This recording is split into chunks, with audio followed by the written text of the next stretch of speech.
Shalom jemaat GKT Nasihat Peletia yang dikasih oleh Tuhan. Mari saya mengundang jemaat untuk bangkit berdiri. Mari kita sebelum memasuki ibadah kita bersatu teduh sejenak.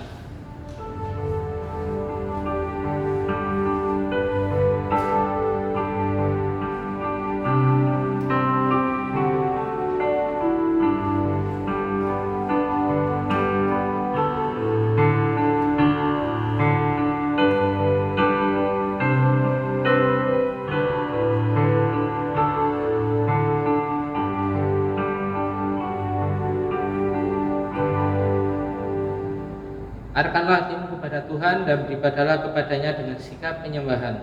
Ibadah GKT Nasihat Peletia kita mulai dalam nama Allah Bapa, Allah Putra, dan Allah Roh Kudus. Amin. Kasih karunia dan damai sejahtera dari Allah Bapa kita dan dari Tuhan Yesus Kristus menyertai kamu sekalian. Jemaat dipersilakan untuk duduk kembali. Jemaat yang dikasih oleh Tuhan, saya percaya dan memaklumi bahwa setiap banyak orang yang saat ini di situasi yang ini, banyak sekali orang yang akan takut, khawatir, cemas akan kondisi, situasi, dan apa yang akan terjadi di dalam hidupnya. Tetapi saya mau mengatakan satu hal melalui pujian yang akan kita nyanyikan. Kita tidak perlu takut, kita tidak perlu cemas, kita tidak perlu bimbang, ataupun kita tidak perlu khawatir. Karena kita mempunyai Allah El Shaddai, Allah yang Maha Kuasa.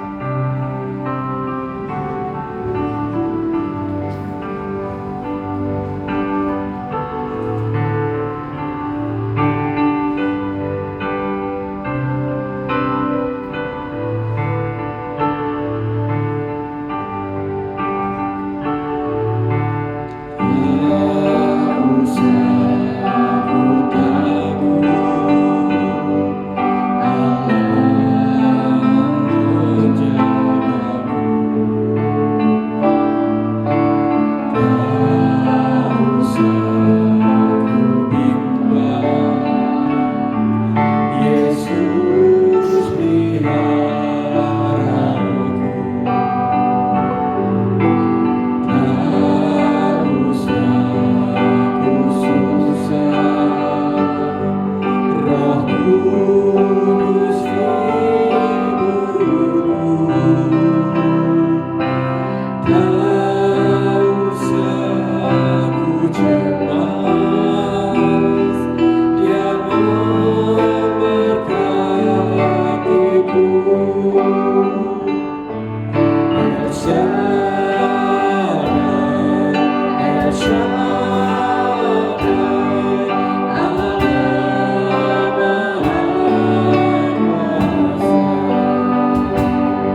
nas untuk yang akan mendasari ibadah kita pada hari ini yang terambil dari Matius pasal 13 ayatnya yang ke-47.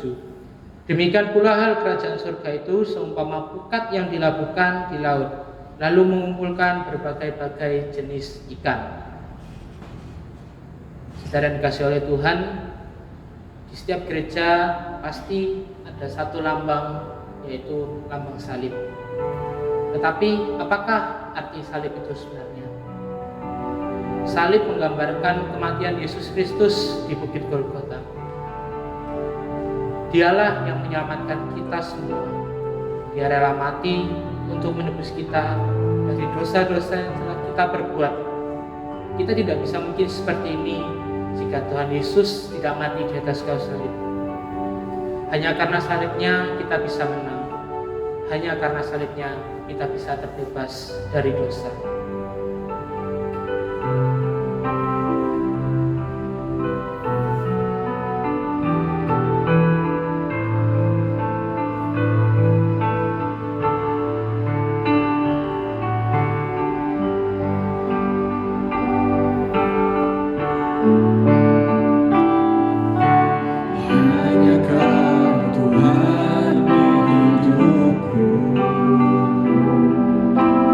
Kau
selama ini. Apa saja yang kita lakukan yang membuat hati Tuhan Yesus terluka, membuat hati Yesus sedih, baik itu yang sengaja kita lakukan ataupun yang kita tidak sengaja kita lakukan. Mari kita meminta ampun dan memohon kepada Tuhan, karena Dialah satu-satunya yang dapat menyelamatkan kita dari dosa-dosa yang merenggut kita.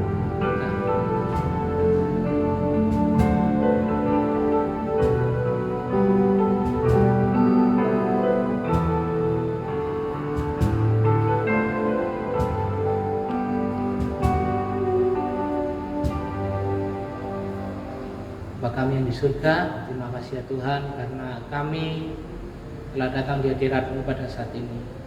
Tuhan Yesus, kami saat ini datang dalam hadirat-Mu untuk mengakui segala dosa dan segala kesalahan yang kita buat, baik itu yang kami lakukan dengan sengaja maupun tidak sengaja. Kami minta ampun ya Tuhan, kami manusia yang terbatas, dan pola Allah yang Maha Kuasa, Allah pengampun, yang dapat menyelamatkan kita semua dari dosa-dosa, dari semua kesalahan dan maut yang merenggut kita. Terima kasih, kami minta maaf. Dalam Tuhan Yesus kami berdoa dan mengucap syukur. Amin. Saya undang jemaat untuk bangkit berdiri. Berdasarkan kasih karunia Allah dalam Tuhan kita Yesus Kristus, saya sampaikan berita pengampunan dosa kepada tiap-tiap orang yang mengaku dengan tulus dan ikhlas bagaimana janji Allah di dalam firman-Nya dalam Kisah Para Rasul pasal 10 ayat yang ke-43. Tentang Dialah semua nabi bersaksi bahwa barang siapa percaya kepadanya, ia akan mendapatkan pengampunan dosa oleh karena namanya. Oleh sebab itu, biarlah kita juga diperdamaikan dengan sama dan kepada Tuhan, serta turut bagian dalam damai sejahtera Tuhan kita Yesus Kristus. Petunjuk hidup baru, marilah kita mendengarkan petunjuk hidup baru sebagaimana tertulis dalam Matius pasal 28 ayat yang ke-19. Karena itu, pergilah, jadikanlah semua bangsa muridku dan baptislah mereka dalam nama Bapa dan Anak dan Roh Kudus. Jemaat dipersilakan untuk duduk kembali. Salam jemaat yang dikasihi oleh Tuhan, kita bersyukur bahwa kita masih bisa beribadah walaupun hanya di rumah saja. Tapi meskipun kita tidak di dalam gereja fisik kita, tapi kita masih bisa bersekutu bersama di dalam Tuhan. Kita masih bisa memuji Tuhan, kita masih bisa mendengarkan firman Tuhan. Mari segala yang ada di langit dan semua yang ada di bumi, kita memuji Tuhan. Langit dan bumi, pujilah Tuhan.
Mari dengan sikap yang hormat dan tegap kita mengakui iman kita.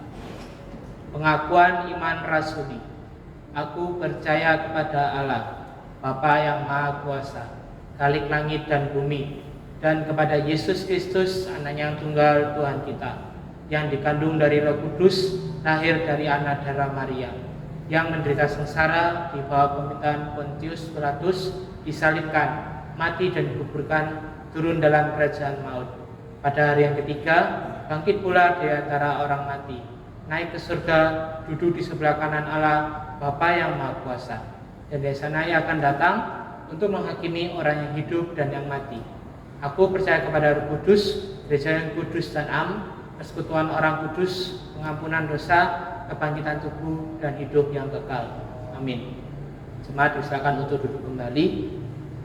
Kita akan memasuki doa syafaat.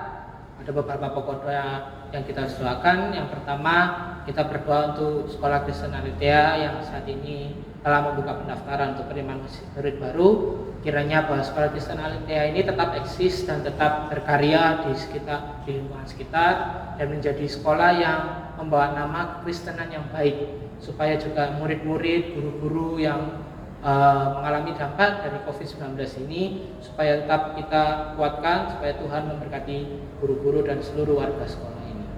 Juga kita berdoa untuk bangsa dan negara kita yang saat ini masih mengalami masalah yang begitu banyak, tidak hanya pandemi saja tetapi yang lainnya, yang kemarin juga ada demo. Kita berdoa untuk kesembuhan negara kita, kita berdoa untuk kedamaian negara kita yang saat ini mungkin masih diambang permasalahan. Kita juga berdoa untuk firman Tuhan yang akan disampaikan oleh hamba-Nya, supaya firman yang disampaikan ini benar-benar masuk, benar-benar kita bisa lakukan, dan kita bisa bagi ke orang-orang terdekat kita. Mari kita satu dalam doa. Bapa kami yang dalam kerajaan surga, kami bersyukur Tuhan kami kembali dalam hadirat-Mu. Kami berdoa untuk Sekolah Kristen Aletheia yang saat ini juga masih mengalami penutupan karena masalah pandemi ini, tapi kiranya supaya sekolah ini tetap eksis, supaya tetap bisa mengajar guru-gurunya melalui video daring ataupun tugas-tugas yang diberikan. Juga berkatilah untuk anak-anak, murid-murid, supaya bisa belajar dengan sungguh-sungguh, dan berkatilah orang tua yang mendampingi mereka. Dan juga kiranya Sekolah Kristen Aletheia ini semakin berkembang, baik itu kuantitas jumlah ataupun kualitas sekolahnya. Yesus, kami juga berdoa Tuhan untuk negara kami Indonesia yang saat ini masih mengalami masalah, itu banyak masalah, itu banyak konflik-konflik yang terjadi, supaya bangsa negara ini kami bisa sembuh, bisa damai, bisa sejahtera untuk seluruh warganya. Berkatilah para pemerintahan yang menjabat, berkatilah tenaga medis dan juga masyarakat, supaya bisa saling bekerja sama untuk mengatasi masalah-masalah pandemi ini. Juga berdoa Tuhan untuk firman Tuhan yang akan disampaikan oleh hamba-Mu, supaya firman Tuhan yang disampaikan supaya bisa masuk dalam hati setiap jemaat dan bisa dibagikan ke setiap orang-orang yang ada di sekitarnya. Terima kasih. Dalam nama Yesus kami sudah berdoa dan bersyukur. Amin. Ya, kita akan mendengarkan firman Tuhan, tapi kiranya firman Tuhan itu kita dengarkan, kita resapi, kita renungkan, dan kita juga bagikan ke setiap orang-orang yang ada di sekitar kita. Mari kita menyanyikan pujian Bekerja Selama Siang.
mendengarkan firman Tuhan.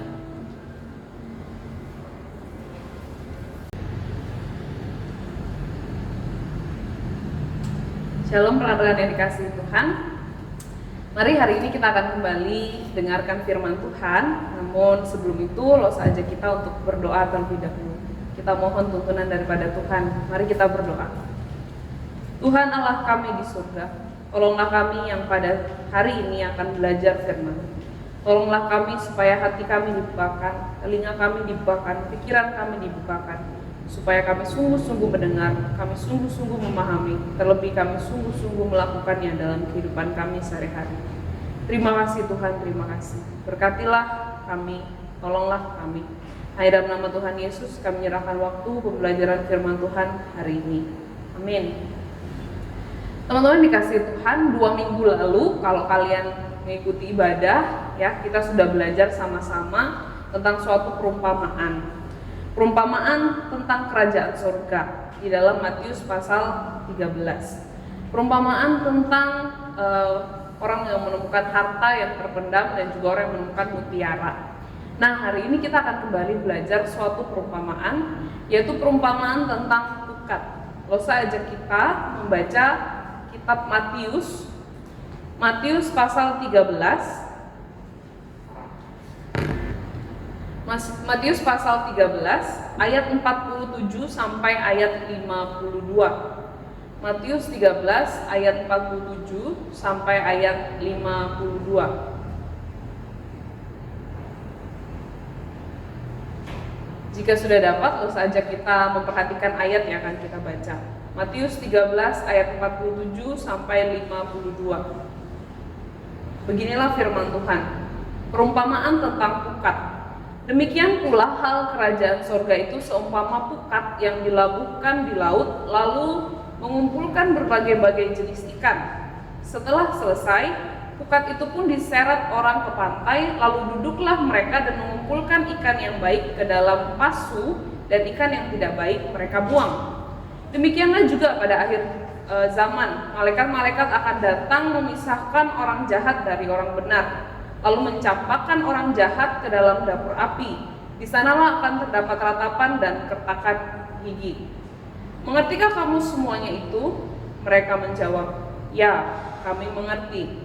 Maka berkatalah Yesus kepada mereka, karena itu setiap ahli Taurat yang menerima pelajaran dari hal kerajaan surga itu seumpama tuan rumah yang mengeluarkan harta yang baru dan yang lama dari perbendaharaannya. Amin.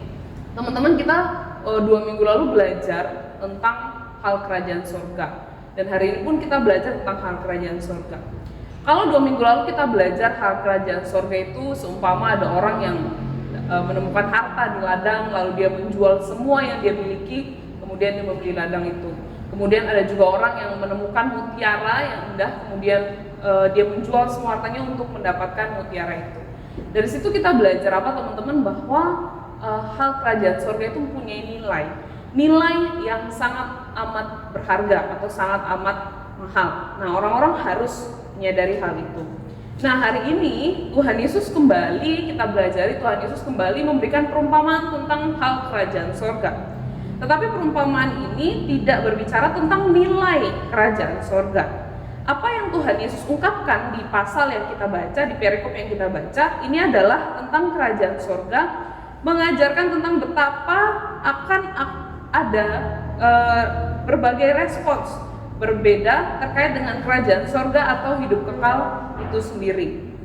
Teman-teman, kalau kita melihat Matius pasal 13, sebenarnya ada beberapa perumpamaan yang Tuhan Yesus juga sudah sampaikan dan senada dengan pesan ini.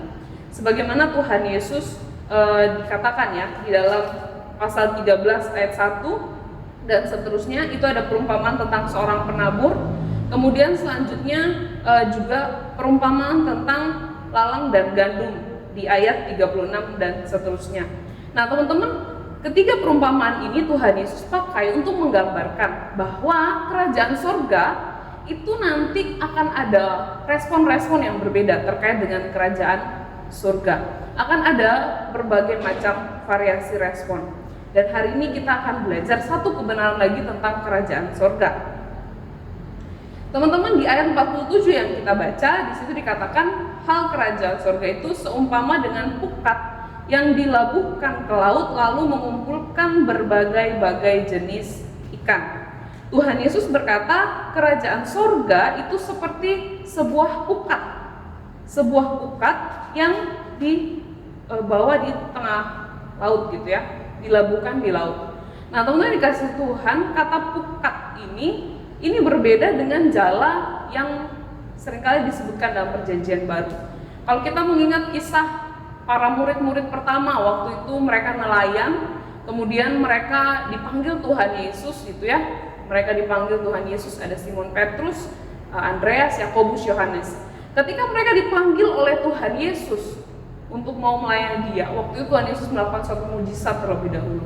Tuhan Yesus membuat mereka menangkap ikan yang sangat banyak sekali. Nah, di kisah itu kan kita ingat, Tuhan Yesus kan ngomong sama murid-muridnya tuh, tebarkanlah jalamu, tebarkanlah jalamu. Nah, jala yang Tuhan Yesus katakan di kisah Simon Petrus dan lain-lain, kemudian juga pukat yang Tuhan Yesus katakan di pasal ini, di ayat ini itu berbeda. Kalau jala yang dipakai dalam kisahnya murid-murid pertama itu adalah suatu jaring ikan yang cara pakainya adalah seperti ini. Ketika mereka mau nangkap ikan, kan mereka pergi ke tengah laut dulu, kemudian jala itu mereka buang, terus kemudian mereka angkat untuk menangkap ikannya. Tetapi pukat pada bagian ini itu bukan jala yang seperti itu, teman-teman. Pukat ini adalah jaring yang sangat besar. Nah, biasanya pukat ini dipakai dengan cara apa? Biasanya satu sisi diikatkan ke kapal satu, kemudian sisi yang lain diikatkan ke kapal yang lain. Lalu kedua kapal ini akan berjalan menyusuri danau atau laut, sehingga pukat ini akan menangkap semua jenis ikan, berbagai macam jenis ikan. Atau bisa jadi satu sisi itu diikatkan di danau atau di pinggiran pantai, di pinggiran laut, di pantai gitu ya. Satu sisinya lagi diikat di kapal. Nah, kapal ini akan mulai berjalan gitu ya, kurang lebih beberapa mil dari pantai dan kemudian kembali lagi. Nah, ketika kapal ini berjalan menyisiri laut gitu ya. Nah, disitulah ikan-ikan akan mulai tertangkap. Berbeda dengan jala yang Tuhan Yesus pakai di kisah para murid. Kalau jala itu kan cakupannya lebih sekitar kapal saja dan dipakai untuk daerah tertentu. Nah, biasanya para ikan-ikan berkumpul itu satu spesies gitu ya. Nah, tapi yang Tuhan Yesus katakan di sini pukat yang lebih luas dan menangkap lebih banyak ikan. Nah, teman-teman dikatakan bahwa di ayat 47b lalu mengumpulkan berbagai-bagai jenis ikan. Nah, itulah kenapa pukat ini bisa menangkap bukan hanya 1-2 jenis ikan, tapi berbagai macam jenis ikan. Karena memang dia ditebar dan kapalnya akan berkeliling untuk menangkap apa aja yang dapat dijaring oleh pukat tersebut. Ya, maka dikatakan berbagai-bagai jenis ikan akan ditangkap. Kemudian di ayat 48, apa yang dikatakan adalah setelah penuh, pukat itu pun diseret orang ke pantai. Pukat itu diseret orang ke pantai. Jadi setelah pukatnya mereka rasa sudah berat, sudah penuh, maka akan diseret ke pinggir pantai, gitu ya. Lalu apa yang mereka lakukan? Lalu duduklah mereka dan mengumpulkan ikan yang baik ke dalam pasu, dan ikan yang tidak baik mereka buang. Jadi para nelayan itu akan mengumpulkan semua jenis ikan yang ada di pasu, yang ada di pukat mereka, kemudian mereka mulai milih, oh ini ikan yang baik, yang bisa mereka jual, yang bisa dimakan, yang bisa diolah gitu ya. Oh ini ikan yang nggak baik, kemudian mereka buang. Nah, teman-teman, inilah gambaran tentang hal kerajaan surga. Tuhan Yesus berkata, seperti itulah kurang lebih hal kerajaan surga itu. Seperti orang yang menebar, yang menyeret pukatnya, kemudian menangkap berbagai macam jenis ikan. Nanti pada akhirnya barulah dipilah-pilih, mana nih ikan yang bagus, mana ikan yang tidak bagus. Ikan yang bagus akan ditaruh di dalam pasu. Nah, pasu itu adalah sebuah bejana, tempat gitu ya, bejana yang besar. Tetapi ikan yang tidak baik akan dibuang oleh para nelayan. Nah, dalam hal kerajaan surga pun demikian. Sebenarnya kalau kita mau melihat perumpamaan ini tidak terlalu sulit untuk dipahami. Kenapa? Karena Tuhan Yesus langsung secara jelas memberikan pengertiannya. Kita lihat di ayat 49 dan 50. Ayat 49 dituliskan demikian. Demikianlah juga, artinya sama juga halnya gitu ya. Pada akhir zaman, malaikat-malaikat akan datang memisahkan orang jahat dari orang benar, lalu mencampakkan orang jahat ke dalam dapur api. Di sanalah akan terdapat ratapan dan kertakan gigi. Jadi teman-teman, apa yang dilakukan oleh para nelayan yang pada saat itu sudah sangat common, sudah sangat mainstream, sudah sangat bisa dipahami oleh orang-orang, Tuhan Yesus berkata, kurang lebih ya kayak gitu juga nanti pada akhir zaman. Ketika Tuhan Yesus datang, di akhir zaman, para malaikat membantu Allah, menolong Allah untuk memilah-milah mana orang yang baik dan mana orang yang tidak baik, mana orang yang benar, kalau bahasanya Alkitab ya, orang yang benar, mana orang yang jahat. Orang yang benar akan diselamatkan, tetapi orang yang jahat itu akan dibuang ke dalam dapur perapian. Orang yang jahat itu akan dicampakkan ke dapur perapian, di mana ada ratapan dan kertak gigi.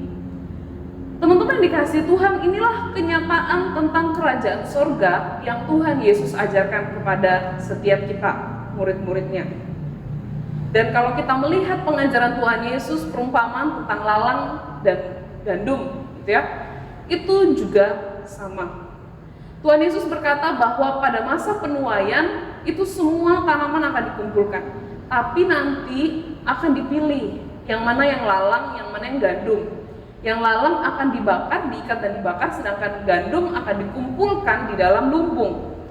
Hal ini memberikan pesan yang sama, yaitu fakta bahwa pada akhir zaman nanti Allah sendiri beserta dengan malaikatnya akan memilah-milih manakah orang beriman yang sesungguhnya dan mana yang bukan orang beriman, mana orang benar dan mana bukan orang yang dibenarkan di hadapan Tuhan. Ini berarti teman-teman, kita harus menyadari bahwa faktanya tidak semua orang yang terlihat Kristen adalah seorang Kristen.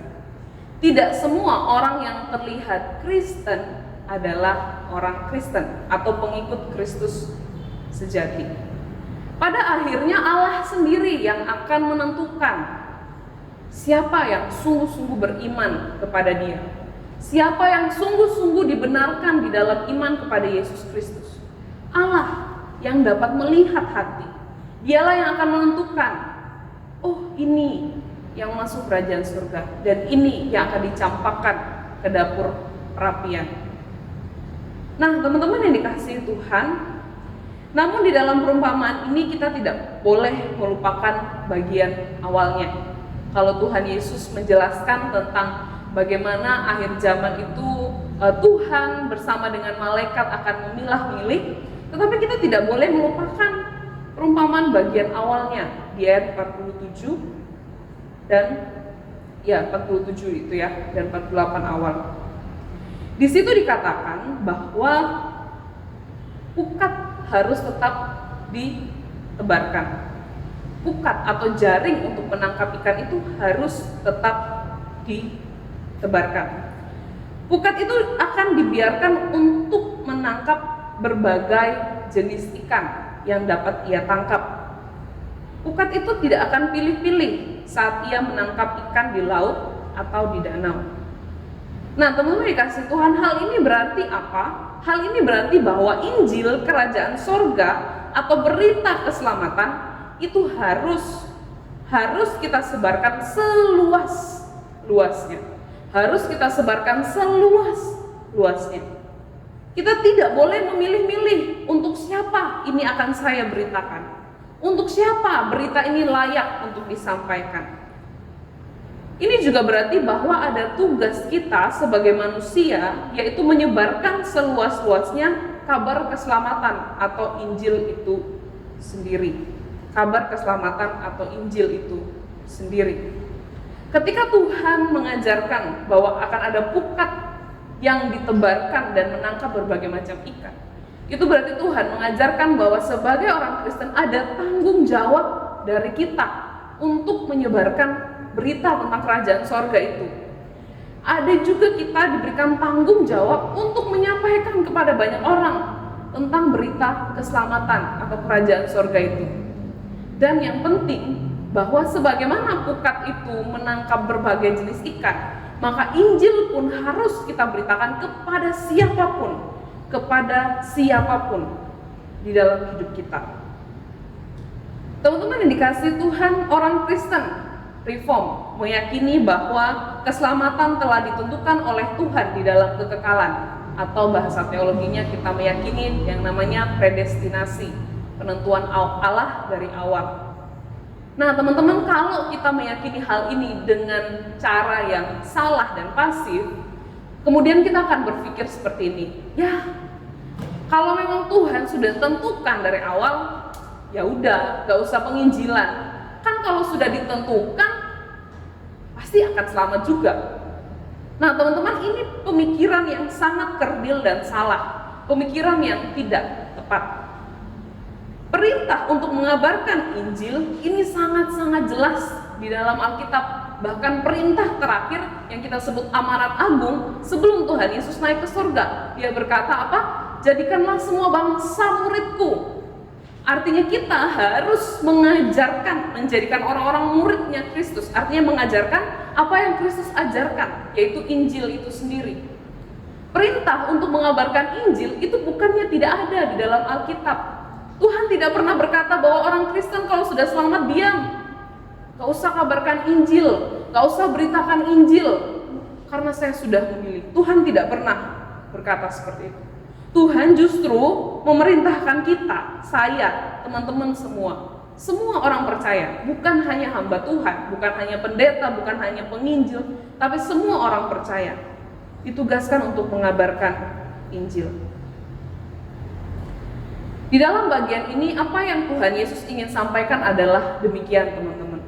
Ketika kita orang percaya ingin mengabarkan berita Injil, itu jangan sampai kita tuh pilih-pilih orang. Kalau kita mau mengabarkan tentang Yesus, kalau kita mau ngajak orang ke gereja, ngajak orang untuk ibadah, ngajak orang untuk kenal Yesus, jangan sampai kita tuh pilih-pilih teman-teman.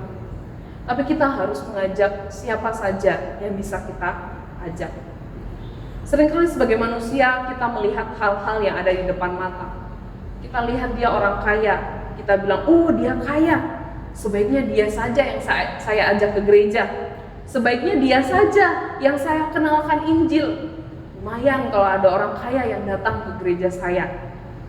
Atau kita lihat orang yang populer, lalu kita bilang, oh dia ini cukup terkenal ya, cukup famous ya.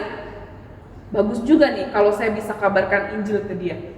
Pasti hebat, pasti keren kalau bisa membawa atau mempertobatkan orang yang populer, orang yang terkenal.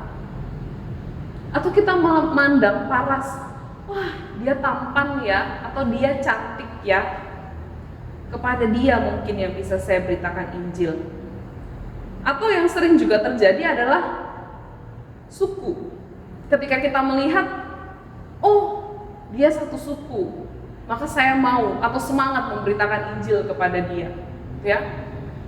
Saya memang penginjilan saya itu memang fokusnya pada satu suku, yaitu ya suku saya aja. Yang lain ya udah urusannya suku lain, orang dari suku lain. Kalau saya mah ya di suku saya aja. Dan tidak jarang banyak gereja pun yang bergerak seperti itu. Memang mengabarkan Injilnya hanya pada suku ini aja, tidak pada yang lain. Tidak teman-teman. Pada masa Tuhan Yesus, orang Yahudi, keturunan Israel, sering menganggap diri mereka lebih baik dari yang lain. Mereka melihat diri mereka sebagai keturunan Abraham yang dipilih Allah secara langsung, dan mereka merasa harus mengasingkan diri dari bangsa-bangsa lain. Tetapi pengorbanan Kristus itu untuk seluruh bangsa. Maka Injil itu juga untuk seluruh bangsa. Tuhan bahkan menegur orang-orang Yahudi yang terlalu eksklusif dengan diri mereka sendiri. Sebab Tuhan mengajarkan bahwa Injil tidak boleh pilih-pilih. Injil harus disampaikan kepada semua orang. Seringkali masih banyak lagi hal-hal yang membuat kita tahan-tahan kalau mau beritakan Injil. Tapi Tuhan tidak ingin kita melakukan hal itu. Teman-teman, ceritakanlah Tuhan Yesus kepada siapa saja. Kepada temanmu yang kelihatannya biasa-biasa saja. Kepada tukang becak yang kamu temui di pinggir jalan. Kepada abang bakso tempat kamu makan siang. Kepada orang-orang yang berbeda suku dengan kamu. Siapa saja. Jika Tuhan memberikan kesempatan bagimu, kabarkanlah Injil itu. Tapi teman-teman yang dikasih Tuhan, yang menjadi kendala hari ini menurut Lause bagi anak-anak muda hari-hari ini bukanlah tentang terlalu pilih-pilih mengabarkan Injil, tapi justru mengabarkan Injil saja itu belum tentu kita mau. Seringkali kita mikir, aduh, kalau ngabarin Injil nanti aku malah ditolak sama teman-temanku. Kalau aku ngomong tentang Tuhan, aduh, nanti orang-orang bilang, kamu itu lo sok suci, sok rohani. Nanti aku diejek-ejek. Nanti aku terlihat kolot di depan mata orang-orang. Terlihat kuno, terlihat tidak keren. Nah, yang sering jadi masalah adalah kita tidak mau mengabarkan Injil. Nah, teman-teman yang dikasihi Tuhan, maka menariknya Tuhan Yesus mendahului perumpamaan yang kita baca ini dengan perumpamaan yang 2 minggu sebelumnya, yaitu perumpamaan tentang harta yang terpendam dan mutiara yang berharga. Di dalam perumpamaan itu Tuhan Yesus mengajarkan bahwa Injil, kerajaan sorga, berita keselamatan itu adalah hal yang sangat amat berharga, bahkan lebih berharga dari apapun yang ada di dunia kita hari ini. Kalau kita sungguh meyakini bahwa berita Injil itu adalah berita yang berharga, siapa sih yang mau untuk menyimpan-nyimpannya saja? Siapa sih yang mau untuk sembunyikan saja berita itu? Kita harus berangkat dari hati yang meyakini bahwa berita ini sungguh benar dan sungguh berharga. Barulah kita bisa bergerak untuk mengabarkan Injil itu kepada orang lain. Teman-teman yang dikasihi Tuhan, hari ini berapa lama kamu menjadi orang yang disebut orang Kristen?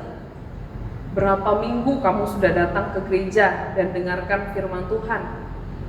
Tapi coba refleksikan dulu dengan dirimu sendiri, dengan diri kita sendiri. Di mana posisi Injil itu di dalam hidup kita? Apakah berita tentang Yesus Kristus hanyalah suatu berita yang biasa aja buat kita, atau berita yang sungguh-sungguh menggugah hati kita, yang menyenangkan untuk diceritakan, yang sangat kita senang, yang sangat kita hormati dan hargai, yang sangat kita anggap berharga? Ya, Injil atau berita keselamatan itu sangat berharga. Kita harus meyakini itu terlebih dahulu. Kita harus meyakini terlebih dahulu, baru kita dapat mengabarkan berita itu kepada siapapun. Dan Tuhan Yesus berkata, kalau kamu beritakan Injil kepada orang, jangan pilih-pilih. Beritakanlah seluas mungkin yang bisa kamu beritakan. Sebanyak mungkin orang yang bisa kamu beritakan, yang bisa kamu perdengarkan Injil itu.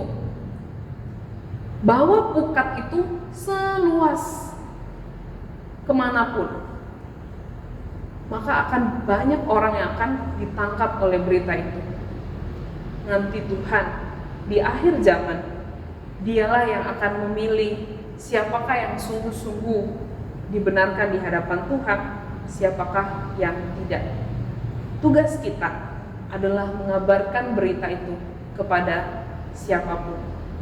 Teman-teman, mulai hari ini, ayo belajar ceritakan tentang Yesus.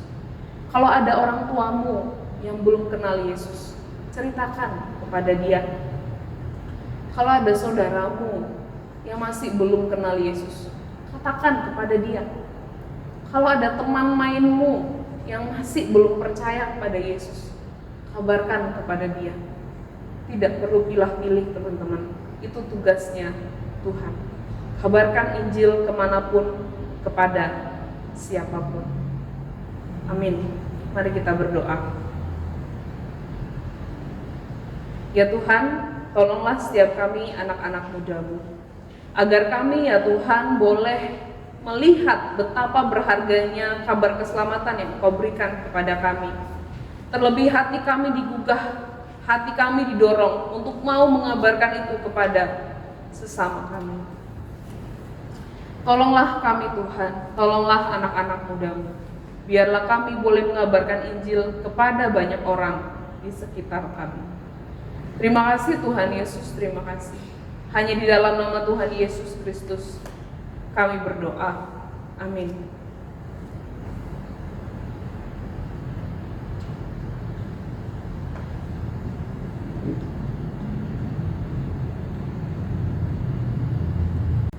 Mari kita nyatakan rasa syukur kita kepada Tuhan. Sebelum itu saya bacakan satu ayat, yaitu Kisah Para Rasul pasal ke-20 ayat yang ke-35. Dalam segala sesuatu telah kuberikan contoh kepada kamu, bahwa dengan bekerja demikian kita harus membantu orang-orang yang lemah dan harus mengingat perkataan Tuhan Yesus, sebab Ia sendiri telah mengatakan, adalah lebih berbahagia memberi daripada menerima. Persembahan dapat diberikan melalui transfer ke bendahara gereja, atau dapat disimpan lalu diberikan pada saat ibadah tatap muka, atau juga dapat diberikan ke sekretaris gereja dengan dimasukkan di dalam amplop, diberikan nama, tempat ibadah, dan juga waktu ibadah. Mari kita mengiringi persembahan kita dengan mengingat pujian tidak dengan tangan yang hamba.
kami telah mendengarkan firman-Mu, dan saat ini kami telah memberikan persembahan yang terbaik dari kami ya Tuhan.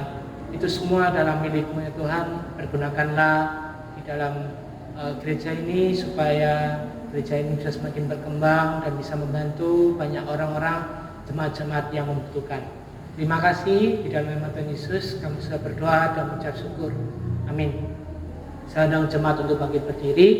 Mari kita mengembalikan segala kemuliaan hanya bagi Tuhan. Doksologi.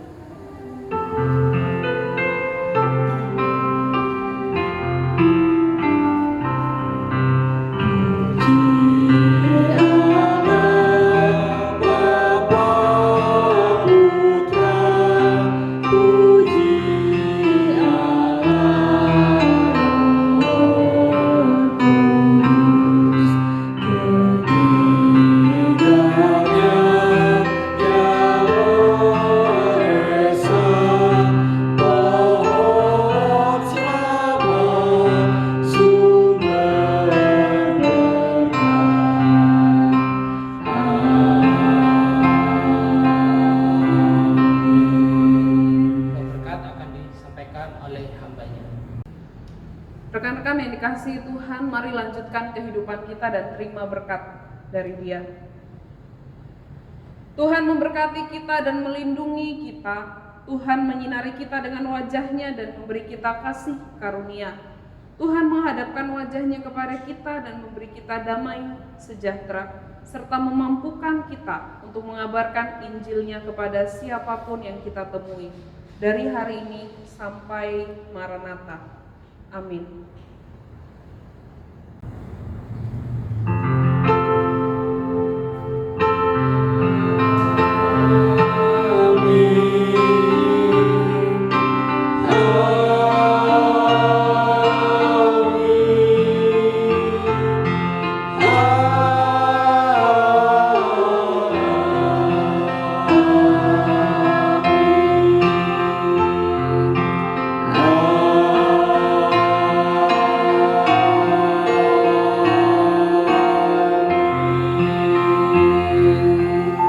Jemaat silakan duduk.